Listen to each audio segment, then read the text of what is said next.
My name is Carrie, 60, female, and let me tell you, I love hearing these crazy stories.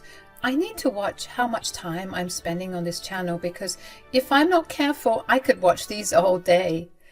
I've been on this earth for 60 years and I've worked in both the restaurant and spa industry. So believe me when I say I know a story or two to share. But I've got one of my own that's juicier than a ripe watermelon. So here's the deal. I moved from Thailand to the States when my daughter Alyssa was just 6 years old. I wanted a better life for us and things weren't looking too good in my home country, so we packed up everything and off we went. I started off working in a nail salon and pulling double shifts in this local cafe that wasn't too far from where we lived. It wasn't much at first, but it was better than what we were surviving off back in Thailand. Slowly but surely, we were making a stable home. Well, more so, banged up apartment, but hey, it was all we had and I was grateful for it. I hustled for it all and I was proud of it. But Alyssa, well, she wasn't exactly thrilled. No matter what I did, it seemed like it was never enough for her.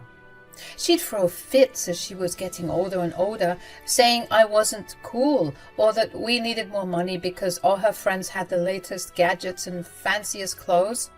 Mind you, by the time she was complaining, she was 9, we were living pretty decently, if I do say so myself. We had managed to move out of the old apartment into a slightly better one.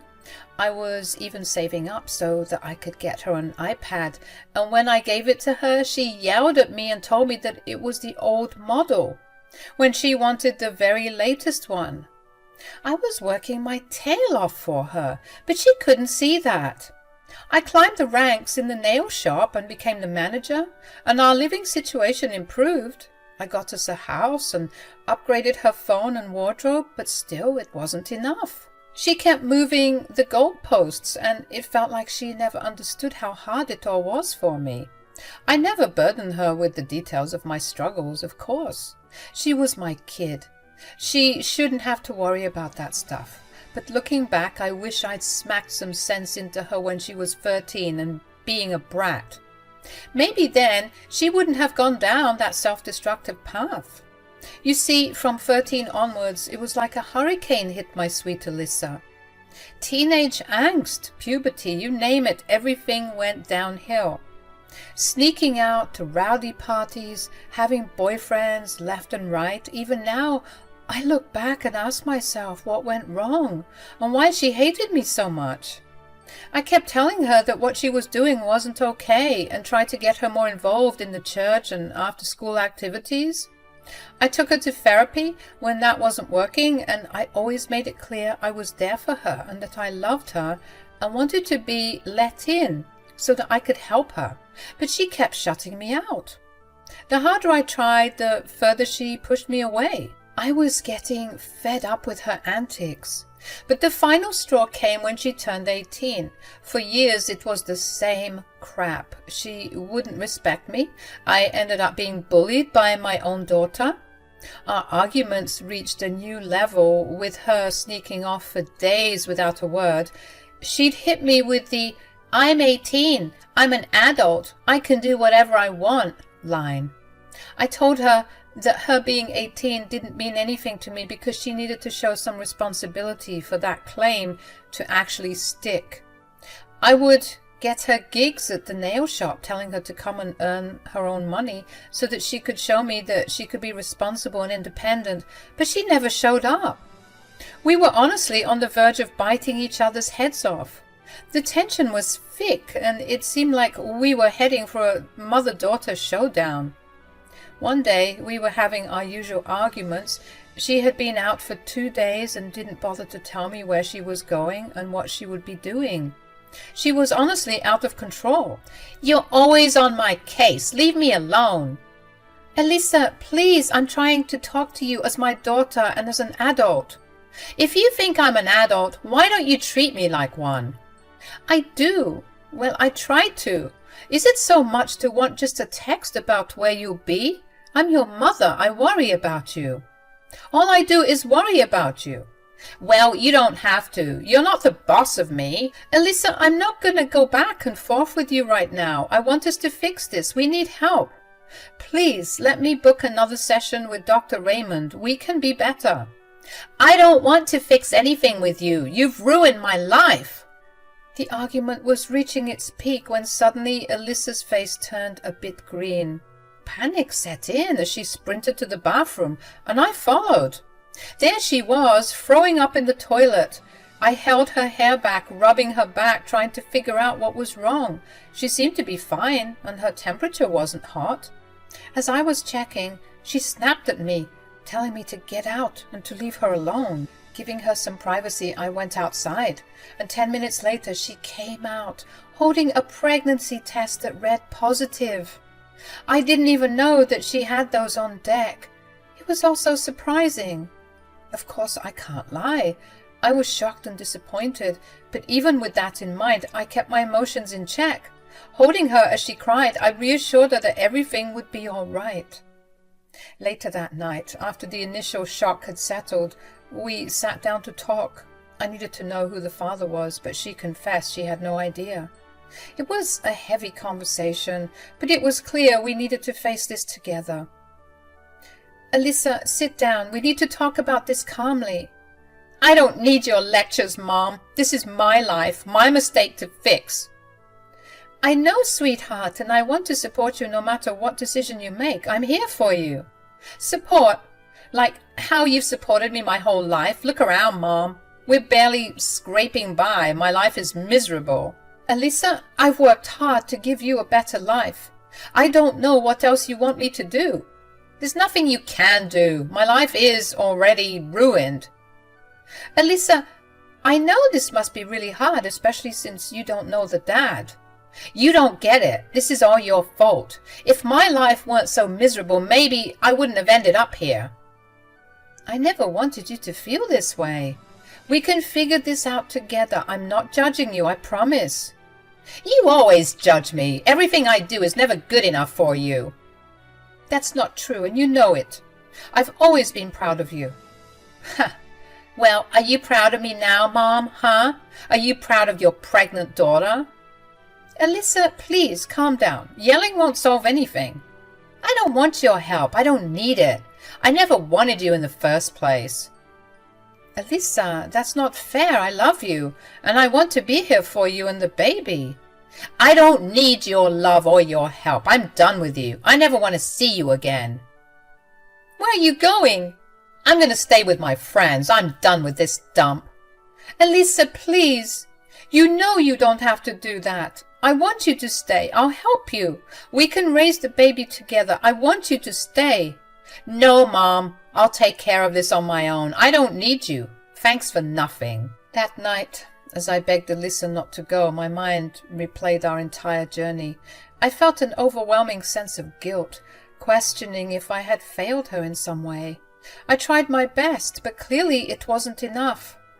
The weight of responsibility for her actions bore heavily on my shoulders. Expecting her to return after a week or so when her money would run out, which is something she often did, I waited and waited by the door, but nothing. Alyssa surprised me by remaining absent for months. I would call and text asking her about her and the baby, but she'd leave me on read. Each passing day fueled my worry, and reaching out to her friend was my only lifeline to information. Her friend told me that Alyssa was still couch surfing, struggling to get a job and prep for her baby. I was glad that she was at least with her friend, but obviously I was still worried about her. Persuading her to allow me at the birth was a challenge, but thank God she gave me the time and date and location when she was ready to give birth. When I finally saw her in the hospital holding sweet baby Tori in her arms, a mix of relief and concern washed over me. She welcomed me back into her life, showing me that she was going to be a great mother. Those initial months with Tori seemed to soften Alyssa's demeanor. Our relationship showed signs of improvement, with her occasionally allowing me to babysit and even spending nights at our place. However, just as the fragile bonds of connection were strengthening, Alyssa abruptly iced me out again when Tori was about 4 months old. A text cancelling our planned day together in the park left me shocked and questioning the future of our strained relationship. I tried calling her, but she wouldn't pick up. The worry crept back in, and I feared that our progress was slipping away. I decided to give her space, hoping she would come around. Days turned into weeks, and I barely heard from Alyssa. It felt like history repeating itself. My calls and messages went unanswered. I was stuck in this limbo of uncertainty, not knowing what was happening in her life. Months went by, and I was getting more and more upset because I was completely left in the dark. On Tori's first birthday, I reluctantly made my way to her friend's place, and sure enough, there was my daughter acting like nothing was wrong. I'm not going to lie, I was pissed. She hadn't spoken to me and hadn't even invited me to the party. Who does that? Determined to address the strained relationship, I pulled her aside to have a serious conversation. She was about to start giving me the whole "I hate you" and "I hate my life" spiel, but I beat her to it. I made it clear that if she didn't want a relationship with me, that was her choice, and I had to respect that. However, I insisted on being a part of Tori's life. This unexpected assertiveness stunned her, and finally making her realize I was done with her crap. I pleaded for her to at least keep in touch for Tori's sake. Her response was unfortunately expected. Instead of a proper conversation, she started yelling, saying I needed to leave and that I would never see Tori again. "Why do you insist on punishing me? I've given you what you want. The only communication we'll have will only be about Tori, I promise. I've done everything I could with you, and you're a grown woman, so make your own decisions. But I want Tori to be a part of my life, please." Just get out. Go away. You think I'm going to let you anywhere near my son? You've got another thing coming. For the first 8 years of Tori's life, I could count the times I saw him on my fingers. It tore at my heart, and every time I met him, he wasn't as fond of me. I felt so hopeless. I mean, what could I have done?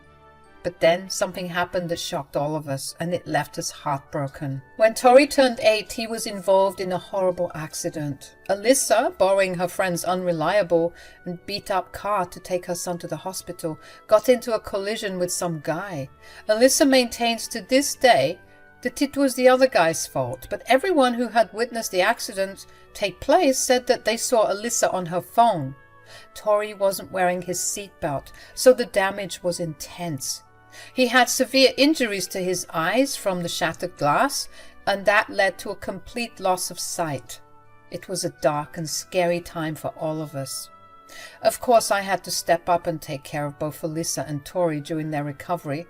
While Alyssa suffered some minor injuries to her arms and legs, she wasn't nearly as bad off as her son, Tori. During this time, I found that Alyssa's so-called friends she was living with had abandoned her, leaving her at the hands of her abusive boyfriend.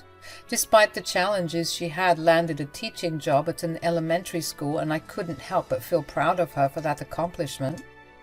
Taking care of them was no walk in the park, especially with Alyssa being bitter about needing my help, but I had to swallow my pride and help her and her son out. After about a month, when Alyssa was feeling much better and returned to her boyfriend's place, she showed up at my door with Tori.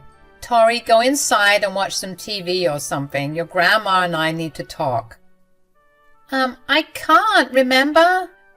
You know what I mean. God, you can be such a brat. Just get inside and put something on." When Tori went inside, Alyssa dropped a bombshell on me. She wanted to leave Tori in my care. She said she was done with him, saying that she was tired of him dragging her down. Anger surged through me, and I couldn't hold back as I shouted at her, questioning why she could be so heartless. "What the hell is wrong with you, Alyssa? How could you do something so cruel?" "Hey, don't you dare judge me. You don't know what I've been through." "I would if you just talked to me, but you don't never want to. And now you're just giving up on your son?" "He's a deadweight. I never signed up for having a blind kid. I have a life to live." I reminded her of her responsibilities as a parent, insisting that she couldn't just dump him on me because she was tired. Then came the accusations. Alyssa called me a hypocrite, saying I hadn't done my best with her. I denied it, of course, telling her how I had worked tirelessly every single day for us. Despite my efforts, She couldn't bring herself to believe me. In the end, she left without even saying goodbye to Tori. I had to break the news to him, and what shattered my heart was that he didn't seem hurt or angry. It was as if he had gotten used to his mother abandoning him. My relationship with Tori started off slow and rocky, understandably so. To him, I was the grandma who hadn't been there for most of his life. I had to break it to him and tell him that wasn't true, and it was Alyssa who kept us apart. As the years rolled by, Tori grew into a smart, strong, independent young man. Despite his disability, he thrived. His passion for music led him to start a business, creating headphones that soon gained a lot of popularity. His inspiring story fueled the success of his business.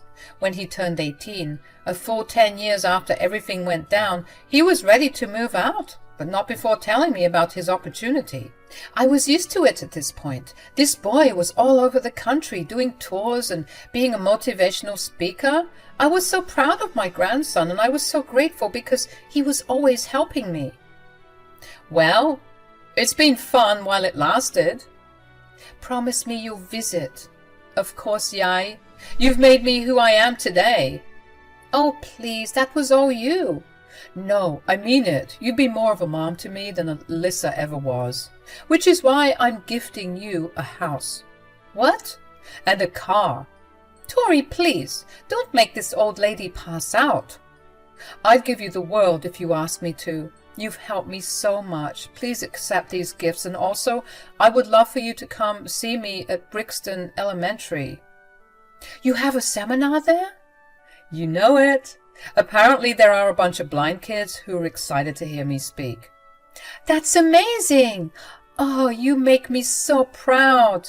But wait, isn't that the same school your mother works at? Yeah, it is. I guess the perks of being blind is that I won't have to see her. I know how hard this must be for you, but think about it. This is your chance to shine. What do you mean? Think about it. She tossed you aside when you needed her the most. You've been to hell and back, and you're still thriving. Not many people can do that, my love. You should shove it in her face. I'm sure when she sees you, her jaw will be on the floor. You know what, Yai? You're right. Lord knows, I would want to see her jaw on the ground after all these years. The day of Tori's seminar finally arrived, and he insisted that I drive us to the school in the brand new car he got me. As we got out, I spotted Alyssa, looking much older than her age and shouting at some kids to get ready for the special guest speaker. When she saw us, she almost couldn't recognize us. I told Tori that his mother was here, and he tensed up. Mom? Tori? What the hell are you two doing here? Hello, Alyssa. I'd say you look well, but I can't see. Don't worry, you're not missing much. What are you two talking about, and whose Benz is that? It's mine. What? How could you afford a car like that? I couldn't. It was a gift. From who? From me. What? Would love to stay and chit-chat, but I have to set up for the talk, so I'll talk to you later, Yai. Okay, see you soon. With the help of his manager and his security, who had also come to the event, Tori was led inside to start setting up for the talk. Alyssa just stood there with her jaw on the floor trying to find the words. But the person who's coming in today, he's a millionaire. That's when I dropped a bomb. I told her to look up her son on Google and see his net worth. She was left speechless, struggling to find words. I was trying so hard not to be smug about it, but I couldn't help it. She looked like she had been through the ringer a couple of times, and she was started to get a hunchback from all the slouching she was undoubtedly doing. She started asking me how this happened, and I told her she was about to find out from his speech. As we went inside, everyone got settled down and Tori prepared to speak to the kids. I decided that I was going to sit next to my dear daughter, eager to see her reaction to her son's success. Tori, as charming as ever, shared his background story, discussing his journey from losing his sight to discovering his passion for music and selling headphones. Even though I was abandoned by my mom and forced to live with my grandma, who's here in the crowd, everybody, please say hi. Hello, everyone. Hi. That woman right there, she's the reason I'm still here today. She's the reason for all of this. So, Carrie, my sweet grandmother, thank you so much for everything. As I was saying, I felt really hopeful for a while, but I managed to get back up on my feet. Why didn't he acknowledge me as his mother? Maybe because he doesn't view you as his mother. Now shut up, I'm trying to listen to my grandson. You did this, didn't you? You poisoned his mind. You painted me out to be the bad guy, huh? That's why he hates me. Alyssa, as with most of the decisions you've made, you've done this to yourself. Don't be mad at me because you don't know how to take accountability. He never made it a point to point out that his mother, who abandoned him, was sitting right there in the audience. He always said he'd never reveal who his mother was because he didn't want to give her any more attention than she deserved. Tori kept talking about how he got to where he got, and Alyssa looked like she wanted to cry, repeatedly asking me how this all happened. I told her to shut up, but she just wouldn't quit. And when Tori finished his speech, the kids went wild, expressing how cool they found him. At the end of the assembly, he was being bombarded by kids who all wanted his autograph, and he was taking pictures with people. Alyssa stood there, shocked and embarrassed, and I couldn't resist telling her that she missed out big time. She looked at me like she wanted to murder me, and I knew she felt like complete crap for all the stuff she put me and Tori through. When Tori was finishing up with the kids and was ready to go, he came to me and Alyssa and said, "Okay, I think we're all done here. Can we go, Yai? I have a flight to catch, and you need to see your new house." House? Yeah, they weren't done renovating it, but I just got word that everything is finished now. Oh, goody, I'm so excited. We need to throw a party when you get back. Break the house in, you know. Tori, I've been thinking. Whatever it is, I don't want it. What?